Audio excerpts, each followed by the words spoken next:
Mantan Menteri Kelautan dan Perikanan Susi Pujiastuti turut menyampaikan belasungkawa atas hilangnya kapal selam KRI Nanggala 402 yang hilang kontak di perairan Bali Utara sejak beberapa hari lalu.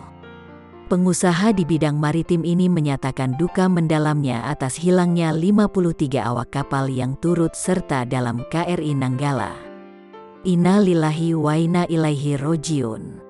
Duka yang mendalam atas gugurnya 53 putra-putra bangsa terbaik prajurit TNI AL KRI Nanggala 402, kata Susi Pujiastuti mengutip Instagram pribadinya @susipujiastuti115, dikutip kompas.com, Senin tanggal 26 April tahun 2021.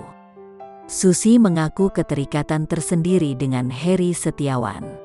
Salah satu awak kapal yang ikut dalam KRI Nanggala tersebut, yakni Kolonel Laut Heri Setiawan, Komandan Satuan Kapal Selam, dan Satsel Komando Armada, Koarmada.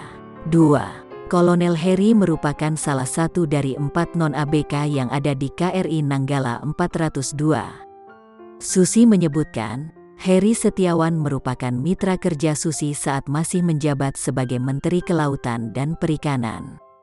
Teruntuk Kolonel Laut Heri Setiawan dan keluarga, penghormatan dan terima kasih luar biasa dari saya pribadi atas semua dukungan dan kerjasama selama saya menjabat sebagai Menteri Kelautan dan Perikanan tahun 2014 sampai tahun 2019, sebut Susi.